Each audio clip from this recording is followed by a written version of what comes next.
எசேக்கியேல் 36:26. எசேக்கியேல் 36வது அதிகாரம் 26வது வசனம். மழை. அல்லேலூயா, அல்லேலூயா. നിന്നെ തണുപ്പിക്കുന്ന മഴ, உங்களை நனைய பண்ணக்கூடிய மழை. എസേക്കിയേൽ പ്രവചനം 36:26. எசேக்கியேல் தீர்க்கதரிசன புத்தகம் 36வது அதிகாரம் 26வது வசனம். മഴ എന്തിനെ കാണിക്കുന്നു? மழை எதை காண்பிக்கிறது? പുതിയ മുളയെ ഉരുവാക്കും. புதிய முளைத்து வருவதை காண்பிக்கிறது.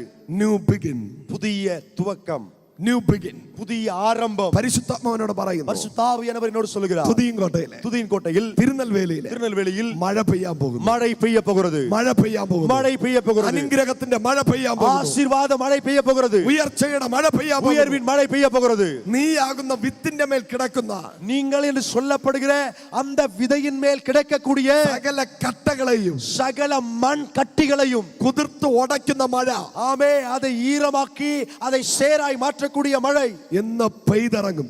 இன்றைக்கு பெய்து இறங்க போகிறது. நான்காவதாக அப்போஸ்தலர் 2:2. அப்போஸ்தலர் நடபடிகள் புத்தகம் 2வது அதிகாரம் 2வது வசனம். தீ, அக்னி ஜோல போல பிளர்ந்திருந்த நாவு, அக்னி ஜுவாலை போல பிரிந்திருக்கும் நாவுகள். அடுத்திருக்கிறவரை கை கொடுத்துட்டு பாருங்க, பக்கத்துல உள்ளவங்க கையை பிடிச்சு சொல்லுங்க, தேவன் ஜொலிക്കുന്ന அக்னிയാണ്. அவர் எரிந்து பிரகாசிக்கிற அக்னி.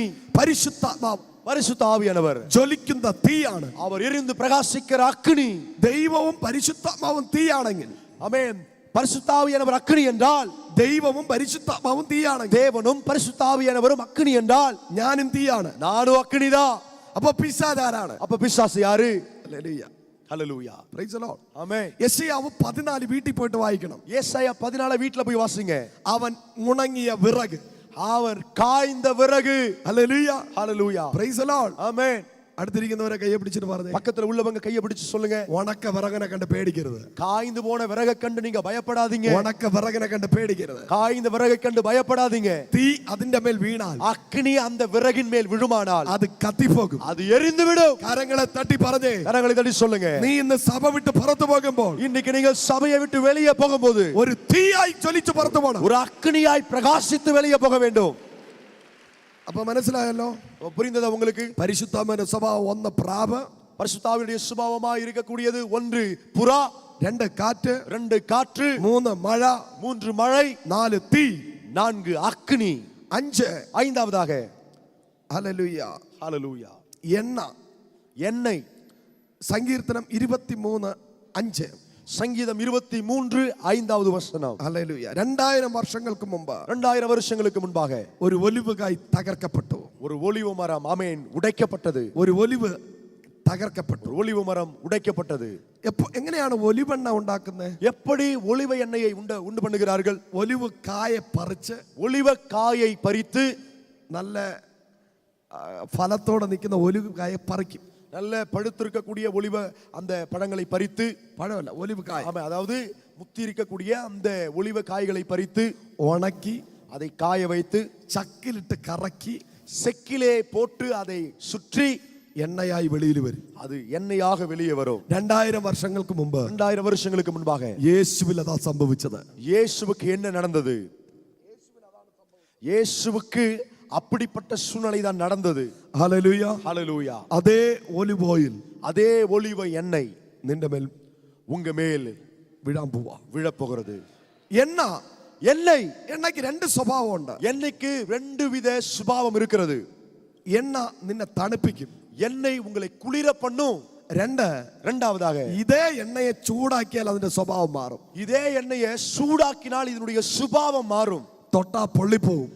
ஆமே, அந்த எண்ணெயை தொட்டா கொப்பிடிச்சிடும். ஹல்லேலூயா, ஹல்லேலூயா. எல்லாரும் பாருங்க, ഞാൻ എണ്ണയാണ്, நான் ஒரு எண்ணெய். பாருங்க, ഞാൻ എണ്ണയാണ്. எல்லாரும் சொல்லுங்க, நான் ஒரு எண்ணெய். ഈ എണ്ണയില്, இந்த எண்ணெயில் തീ വന്നു കഴിഞ്ഞാൽ, அக்னி வந்து விட்டால், എണ്ണ തൊട്ടാ പൊള്ളും. எண்ணெய் தொட்டால் கொப்பளித்து விடும். கொப்பளம் தான் வரும். கரங்களை தட்டி ദൈവത്തെ സ്തുതിച്ച്, கைகளை தட்டி கர்த்தரை துதிப்போம்.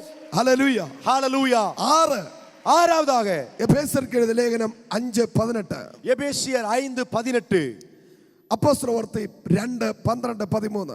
ஆமே, அப்போஸ்தலர் நடபடிகள் 2வது அதிகாரம் 12-13 வசனங்கள். வீഞ്ഞ്, ஆமே, திராட்சை ரசம். Hallelujah, hallelujah. Praise the Lord. 120 പേരുടെ ആരാധന കണ്ടിട്ട് 120 பேருடைய ஆராதனையை பார்த்துவிட்டு 3000-ഓളം ജനം കടന്നു വന്നു. 3000க்கு அதிகமான ஜனங்கள் கடந்து வந்தார்கள். അവരിങ്ങനെ പറയുക, அவர்கள் எப்படி சொன்னார்கள்? അതിരാവിലെ പുതുവീഞ്ഞ് കുടിച്ച് മത്തരായി പോയോ? அவே காலையிலேயே அதிகாலையில் திராட்சரசம் அறிந்து போதையாயிருக்கிறார்களா? എന്താണ് വീഞ്ഞിന്റെ പ്രത്യേകത? இந்த திராட்சரசத்துக்கு இருக்கக்கூடிய விசேஷம் என்ன? വീഞ്ഞ് നിന്നെ മത്ത് പിടിച്ചാൽ, ஆமென், இந்த திராட்சரசம் உங்களை ஆமென் அல்லது ஆமென் போதை பிடிக்க செய்தால் ഇന്നലെ വരെയുള്ള പ്രശ്ന സകലതും നീ മറക്കും. நேற்றைய நாட்கள் வரையிலும் ஆமென் நீங்கள் அனுபவித்த எல்லா காரியத்தையும் மறந்து നീ விடுவீர்கள். നല്ല ഡാൻസ് ആടി ദൈവത്തെ ആരാധിക്കും. நீங்க நல்ல டான்ஸ் ஆடி தேவனை ஆராதிப்பீர்கள். വലത്ത് കിടത്ത് നിൽക്കുന്നവരെ നീ നോക്കത്തില്ല. ஆமென், வலது பக்கத்திலும் இடது பக்கத்திலும் இருக்கிறவர்களை நீங்க பார்க்க மாட்டீர்கள். നാണക്കേടില്ലാതെ നീ ആരാധിക്കും. வெட்கப்படாம ஆராதிப்பீங்க. ഭയമില്ലാതെ ദൈവത്തെ ആരാധിക്കും. பயமில்லாமல் தேவனை ஆராதிப்பீர்கள். Praise the Lord. ஆமென். കരമുയർത്തി ദൈവത്തെ സ്തുതിച്ച്. கரங்களை உயர்த்தி தேவனை ஸ்தோத்திரிப்போம். 7 ஏழாவதாக മേഘം.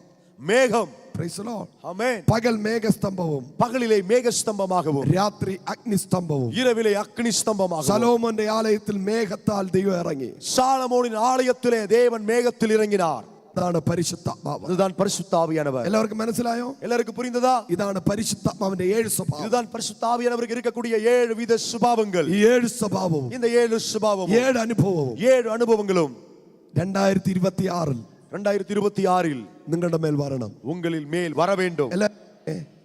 എല്ലാരും പറഞ്ഞേ, எல்லாரும் சொல்லுங்க. എന്നെ മേഘം വഴി നടത്താൻ പോവാ. என்னை மேகம் வழி நடத்த போகிறது. മേഘം വഴി നടത്താൻ പോവാ. மேகம் என்னை வழி நடத்த போகிறது. മേഘം വഴി നടത്താൻ പോവാ. மேகம் என்னை வழி நடத்த போகிறது. പ്രാർത്ഥനയുടെ ദിവസത്തിൽ എഴുന്നേറ്റ് ஜெபத்தோடு தேவ சமூகத்தில் எழுந்திருக்கலாம். ഹല്ലേലൂയ. ஹalleluya.